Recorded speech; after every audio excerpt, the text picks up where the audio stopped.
Hello guys, எல்லாரும் எப்படிங்க? இந்த வீடியோவில் நம்ம சிஎன்சி ஆப்ரேட்டருக்கு உண்டான இன்டர்வியூ கொஸ்டின் தான் பார்க்க போகிறோம், ஓகேங்களா? ஸோ மேஜரான இன்டர்வியூ கொஸ்டின் ஃபார் ஃப்ரெஷருக்கு. ஒரு ஃப்ரெஷர் கேட்டகரியில் உள்ளவங்க இன்டர்வியூ அட்டன் பண்ணாங்கன்னா அவங்களுக்கு எந்த மாதிரியான கொஸ்டின்லாம் கேட்பாங்க, சிஎன்சி ஆப்ரேட்டர் ஜாபுக்கு எந்த மாதிரியான கொஸ்டின்ஸ்லாம் இருக்கும் அப்படிங்கிறத பார்க்கலாம். ஸோ இந்த இன்டர்வியூவில் பார்த்தீங்கன்னா 2 விதமான கொஸ்டின்ஸ் இருக்கும். ஸோ ஒரு பர்சனல் கொஸ்டின் இருக்கும், ஒன்று பார்த்தீங்கன்னா டெக்னிக்கலாக கேட்பாங்க. ஸோ இந்த வீடியோவில் நம்ம டெக்னிக்கல் மட்டும் பார்ப்போம். ஸோ நெக்ஸ்ட் வீடியோவில் நம்ம பர்சனலாக எந்த மாதிரியான கொஸ்டின்லாம் கேட்பாங்க, அதுக்கு எப்படி ஆன்சர் பண்ணுறது அப்படின்னு பார்க்கலாம். ஃபர்ஸ்ட் ஒரு விஷயம் தெரிஞ்சுங்க, இன்டர்வியூ அட்டன் பண்ணீங்கன்னா ஒரு விஷயம் தெரிஞ்சுங்க.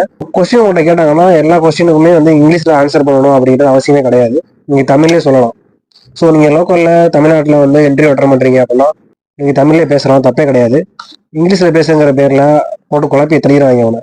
நீங்கள் ஆன்சர் எழுதுறாந்தவோ எழுதலாம், அப்படியே அவங்க வாயிலே கேட்டாங்க, லைவாக கேட்டாங்க அப்படின்னாலும் நீங்கள் தமிழ்லேயே ஆன்சர் சொல்லலாம். அவனுக்கு தேவை உங்களுக்கு அந்த விஷயம் தெரிஞ்சிருக்கா அப்படிங்கிறது தான். மற்றபடி நீங்கள் இங்கிலீஷில் பேசுறீங்களா தமிழில் பேசிக்கிறீங்களா அப்படிங்கிறது மேட்டரே கிடையாது. ஸோ இங்கிலீஷில் உங்களுக்கு கன்ஃபார்மாக தெரியும், உங்களுக்கு அப்படின்னா ஆன்சர் பண்ணுங்க, அப்படி இல்லைன்னா தமிழ்லேயே ஆன்சர் பண்ணுங்க, தப்பே கிடையாது. ஸோ அந்த 15 கொஸ்டின்ல ஃபர்ஸ்ட் கொஸ்டின் பார்த்தீங்க அப்படின்னா, what is CNC machine? So CNC machine அப்படின்னா என்ன அப்படின்னு கேட்டிருக்காங்க. கம்ப்யூட்டர் நியூமெரிக்கல் கண்ட்ரோல், அதோட ஷார்ட் ஃபார்ம் தான் சிஎன்சி அப்படின்னு சொல்லுவாங்க.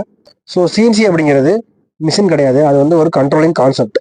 ஸோ கம்ப்யூட்டரோட உதவி கொண்டு கோடிங் கிரியேட் பண்ணி அந்த கோடிங்கை வச்சு ஒரு மிஷினை கண்ட்ரோல் பண்ணணும், இயக்கணும் அப்படின்னா அதுக்கு பேர் தான் சிஎன்சி மிஷின். எந்த மிஷின் இந்த சிஎன்சி கான்செப்ட் கீழே செயல்படுதோ அது எல்லா மிஷினுமே பார்த்தீங்கன்னா சிஎன்சி மிஷின் தான். ஸோ நெக்ஸ்ட் பார்த்தீங்க அப்படின்னா, what is machine? So machine அப்படின்னா என்ன அப்படின்னு பார்த்தீங்கன்னா, எலக்ட்ரிக்கல், ஸ்ட்ரீமு, கேஸு போன்றவற்றில் இயங்கக்கூடியதும் தானாகவோ அல்லது மனிதர்கள் உதவி கொண்டோ இயங்கும் பொருட்கள் இயந்திரமாகும். ஸோ அதாவது ஸ்ட்ரீமு, கேஸு, எலக்ட்ரிசிட்டி ஃபங்க்ஷன் ஆகக்கூடிய ஹியூமனோட உதவி கொண்டோ இல்லை ஹியூமன் இல்லாமலே இயங்குற அனைத்துமே மிஷின் தான். ஸோ இது மனிதரோட நேரத்தையும் உழைப்பையும் குறைத்து தரமான பொருட்களை உற்பத்தி செய்ய பயன்படுத்தப்படுகின்றன. இந்த ஆன்சர் நீங்க எழுதலாம். ஸோ அடுத்து பார்த்தீங்க அப்படின்னா, why we machining the component, அதாவது ஒரு காம்பனண்ட்டை நம்ம எதுக்காக மிஷினிங் பண்றோம் அப்படின்னு கேட்டிருக்காங்க. ஸோ இதுக்கு பார்த்தீங்கன்னா நீங்க எப்படி ஆன்சர் பண்ணணும்னா, மிஷினிங் பண்ணால் நமக்கு அக்யூரசி கிடைக்கும். ஸோ நமக்கு தேவையான பொருளை தேவையான அளவுல, தேவையான சைஸ்ல, டைமென்ஷன்ல ஒரு பொருளை மேனுஃபேக்சரிங் பண்ணணும் அப்படின்னா நம்ம கண்டிப்பாக மிஷினிங் தேவைப்படுது. ஸோ இந்த ஆன்சரை நீங்க சொல்லலாம். எதுக்காக மிஷினிங் பண்றாங்க காம்பனண்ட்னு கேட்டா இந்த ஆன்சரை நீங்க சொல்லுங்க. நெக்ஸ்ட் கொஸ்டின் பார்த்தீங்கன்னா, del me any 5 measuring instrument இன் மெஷின் ஷாப். ஸோ உனக்கு தெரிஞ்ச ஏதாவது 5 மெஷரிங் இன்ஸ்ட்ருமெண்ட் பேரை சொல்லுங்க அப்படின்னு கேட்டிருக்காங்க. So vernier calliper, micrometer, bore dial gauge, plug gauge, அப்புறம் tap gauge or thread gauge. So இந்த மாதிரி உங்களுக்கு தெரிஞ்ச மெஷரிங் இன்ஸ்ட்ருமெண்ட்டை நீங்கள் சொல்லலாம். இது மட்டும்தான் கிடையாது, உங்களுக்கு ஏதாவது நல்லா தெரியும், ஏதாவது வேற ஒரு இன்ஸ்ட்ருமெண்ட் உங்களுக்கு தெரியுது அப்படின்னா அதையுமே சொல்லுங்க, தப்பு கிடையாது. அடுத்து பார்த்தீங்கன்னா, what is MM? So MM அப்படின்னா என்ன அப்படின்னு கேட்டிருக்காங்க. So MM equal to millimetre. மில்லிமீட்டரோட ஷார்ட் ஃபார்ம் தான் எம்எம். அடுத்து பார்த்தீங்க அப்படின்னா, any 5 CNC machine name. So உங்களுக்கு தெரிஞ்ச ஏதாவது 5 சிஎன்சி மிஷினோட நேம் சொல்லியிருக்காங்க. உங்களுக்கு தெரிஞ்ச மிஷின் ஏதாவது சொல்லலாம், அப்படின்னா இந்த நான் சொல்ல போகிற மிஷினை கூட நீங்கள் சொல்லலாம். So CNC turning machine, CNC milling machine, CNC boring machine, CNC EDM machine, CNC wire cutting machine, CNC laser cutting machine. So இந்த மாதிரி நீங்கள் இந்த மிஷினே சொல்லலாம். அப்படி இல்லை உங்களுக்கு வேற ஏதாவது சிஎன்சி மிஷின் தெரியும் அப்படின்னா அதையும் கூட சொல்லலாம், தப்பு கிடையாது. ஆனால் அந்த மிஷின் சிஎன்சி கான்செப்ட் கீழே ஃபங்க்ஷன் ஆகணும். ஸோ நெக்ஸ்ட் பார்த்தீங்கன்னா, roles and responsibility of CNC operator. CNC ஆப்ரேட்டரோட வேலைகள் என்னென்ன அப்படின்னு கேட்டிருக்காங்க. ஸோ உங்களுக்கு தெரிஞ்சதை நீங்கள் சொல்லலாம், அப்படின்னா இதை சொல்லுங்க. ஆப்ரேட்டிங் த மிஷின், காம்பனண்ட் லோட் பண்ணி அன்லோட் பண்ணி அதை மெஷரிங் பண்ணணும் அப்படின்னு சொல்லலாம். அடுத்து பார்த்தீங்கன்னா, இன்ஸ்பெக்ஷன் த காம்பனண்ட்னு சொல்லலாம். அப்புறம் மேக் கிளீன் ஏ அரவுண்ட் மிஷின். ஸோ மிஷினை சுற்றி கிளீன் பண்ணுறது, லூப் ஆயில் இல்லைன்னா கூலண்ட் ஆயில் இருக்கான்னு பார்த்து அதை ஃபில் பண்ணுறது, டீப்பரிங் பண்ணுறது. ஸோ இந்த மாதிரியான வேலைகள் எல்லாமே நீங்கள் சொல்லலாம். அடுத்து பார்த்தீங்கன்னா, del me any 5 material can be machine. So machining பண்ணக்கூடிய 5 மெட்டீரியல் நேம் சொல்லு அப்படின்னு சொல்லியிருக்காங்க.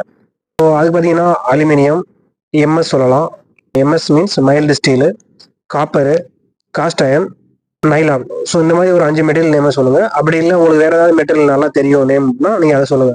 ஸோ மெட்டீரியல் நேம் கேட்கும்போது அவங்க கிரேடும் கேட்பாங்க. ஸோ அந்த கிரேடையும் நீங்கள் தெரிஞ்சு வச்சுக்கோங்க. ஸோ அடுத்து பார்த்தீங்கன்னா, which industrial are using in CNC machine. So எந்த இண்டஸ்ட்ரியில் உள்ளவங்க சிஎன்சி மிஷின் யூஸ் பண்ணுறாங்க அப்படின்னு கேட்டிருக்காங்க. அதுக்கு நீங்கள் பார்த்தீங்கன்னா, oil and gas, automobile, aerospace, இந்த மாதிரியான இண்டஸ்ட்ரி நீங்கள் சொல்லலாம். Why are using CNC machine. So எதுக்காக சிஎன்சி மிஷினை யூஸ் பண்ணுறாங்க? நிறையா மிஷினரி இருந்தாலும் எதுக்காக சிஎன்சி மிஷினை பர்டிகுலராக யூஸ் பண்ணுறாங்க அப்படின்னு கேட்டிருக்காங்க. அதுக்கு பார்த்தீங்கன்னா, நீங்கள் high accuracy, high productivity, reducing time, reducing man power அப்படின்னு சொல்லலாம். ஸோ ஹை அக்யூரசி அப்படின்னா துல்லியமான நீங்கள் ஒரு காம்பனண்ட் வந்து மேனுஃபேக்சரிங் பண்ணலாம். ஹை ப்ரொடக்டிவிட்டி அப்படின்னா அதிகப்படியான ப்ரொடக்டிவிட்டி, அதிகப்படியான காம்பனண்ட், அதிகப்படியான ஜாபை வந்து நம்ம உற்பத்தி பண்ண முடியும் இதை யூஸ் பண்ணி. அப்புறம் ரெடியூசிங் டைம். ஸோ அந்த மேனுஃபேக்சரிங் பண்ணுற டயத்தை வந்து நம்ம கம்மி பண்ணலாம். ஸோ சிஎன்சி மிஷின் யூஸ் பண்ணும்போது நம்ம ரொம்ப ஃபாஸ்ட்டாக மேனுஃபேக்சரிங் பண்ணி முடிச்சிடலாம். அடுத்து பார்த்தீங்கன்னா reduce man power. So man power வந்து நம்ம ரெடியூஸ் பண்ணலாம். கம்மியான மேன் பவர் வச்சு நம்ம அதிகப்படியான காம்பனண்ட்டாக அதிகப்படியான மேனுஃபேக்சரிங்கை நம்ம எடுக்க முடியும். ஸோ இது 4 பயனுமே நீங்கள் சொல்லலாம். Tell me any 3 advantage and disadvantage of CNC machine. So next பார்த்தீங்க அப்படின்னா அட்வான்டேஜ் அப்புறம் டிஸ்அட்வான்டேஜ் என்னென்ன அப்படின்னு கேட்டுருக்காங்க சிஎன்சி மிஷின் யூஸ் பண்ணும்போது. ஸோ நீங்கள் அட்வான்டேஜ் பார்த்தீங்க அப்படின்னா ஹை ப்ரொடக்டிவிட்டி சொல்லலாம், ஹை அக்யூரசி சொல்லலாம். அடுத்து பார்த்தீங்கன்னா லெஸ் மேன் பவர். ஸோ இது மூணுமே நீங்கள் அட்வான்டேஜில் சொல்லலாம். ஸோ டிஸ்அட்வான்டேஜ் பார்த்தீங்க அப்படின்னா காஸ்ட் இஸ் ஹை. ஸோ அந்த மிஷினோட காஸ்ட் வந்து ரொம்ப ஹையாக இருக்கும் அப்படின்னு சொல்கிறாங்க. அடுத்து பார்த்தீங்க அப்படின்னா maintenance cost is high. So அந்த மிஷினை வாங்குறதுக்கு உண்டான காசு அதிகம், அதே மாதிரி அதை மெயின்டைன் பண்ணுற காசும் அதிகம். ஏதாவது பிரச்சனை வந்தால் அதை பார்க்குறதும் ரொம்ப அதிகமாக இருக்கும் காசு. லாஸ்ட் ஒன் பார்த்தீங்க அப்படின்னா சம்டைம் நீட் நாலேஜ் பீப்புள்ஸ். சில டைம் பார்த்தீங்கன்னா நாலேஜ் உள்ளான ஆள் தேவைப்படுது, நாலேஜான ஆள் வந்து தேவைப்படுது. எல்லாரும் போய் அந்த மிஷினை ஓட்டிட முடியாது. அவங்களுக்கு ப்ராப்பராக ட்ரைனிங் கொடுத்து ஸோ நாலேஜான ஆள் மட்டும்தான் அந்த சிஎன்சி மிஷினை ஓட்ட முடியும். ஸோ அது வந்து டிஸ்அட்வான்டேஜ் அப்படின்னு சொல்கிறாங்க. நெக்ஸ்ட் பார்த்தீங்கன்னா வாட் இஸ் 5S? 5Sங்கிறது பார்த்தீங்கன்னா எல்லாரும் தெரிஞ்சுக்க வேண்டிய ஒரு விஷயம். 5S அப்படிங்கிறது கம்பெனியில் ஃபாலோ பண்ணுற ஒரு கான்செப்ட். அது எதுக்காக ஃபாலோ பண்ணுறாங்க அப்படின்னா நம்ம ஒர்க் பண்ணுற என்வாயர்மெண்ட்டை, ஒர்க் பண்ணுற இடத்த எப்படி நீட்டாக வச்சுக்கணும் அப்படின்னு சொல்கிறதான் இந்த கான்செப்ட். இது வந்து பார்த்தீங்கன்னா 5 ஜாப்பனீஸ் வார்த்தையை உள்ளடக்கிய ஒரு விஷயம். செய்ரி, செய்தேன், செய்சோ, சீட் கெட்ஸு, சிட் சுக். ஸோ இந்த மாதிரி 5 ஜாப்பனீஸ் வார்த்தையை உள்ளடக்கிய ஒரு விஷயம் தான் இந்த 5S அப்படிங்கிறது. ஸோ இதை ஃபாலோ பண்ணும்போது கம்பெனியில் நிறைய விஷயங்கள் நம்ம வந்து சேஞ்ச் பண்ணலாம். ஸோ ஆக்சிடென்ட் இல்லாமல் அவாய்ட் பண்ணலாம், டைம் ரொம்ப ரெடியூஸ் பண்ணலாம்.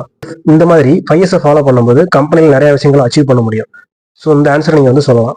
நெக்ஸ்ட் கொஸ்டின் பார்த்தீங்கன்னா what is MM? So MM அப்படின்னா என்னன்னு கேட்டிருக்காங்க. ஸோ MM அப்படின்னா வந்து மில்லிமீட்டர். மில்லிமீட்டரோட ஷார்ட் ஃபார்ம் தான் MM. இந்த MM வச்சு தான் மோஸ்ட்லி எல்லா மெஷரிங் இன்ஸ்ட்ருமெண்ட்டுமே இருக்கும். இந்த MM பற்றி நிறைய டீட்டெயில் தெரியணும் அப்படின்னா நாங்களே ஒரு ஷார்ட்ஸ் வீடியோ போட்டிருக்கோம். ஸோ அதை போய் பார்த்தீங்கன்னா இன்னும் கொஞ்சம் கிளாரிஃபை ஆகும். நெக்ஸ்ட் கொஸ்டின் பார்த்தீங்கன்னா what is milling machine and turning machine? So milling மிஷின்னா என்ன, டர்னிங் மிஷின்னா என்ன அப்படின்னு கேட்டிருக்காங்க. ஸோ மில்லிங் மிஷின் அப்படின்னா ஆப்ஜெக்டை வந்து மில் பண்ணுவாங்க.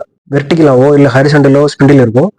இதில் மேஜரான கான்செப்ட் என்னன்னா ஸ்பிண்டில் வந்து ரொட்டேட் ஆகும், ஆப்ஜெக்ட் வந்து அப்படியே இருக்கும். ஸோ அப்படி மிஷின் ஓடிச்சு அப்படின்னா அது வந்து மில்லிங் மிஷின்.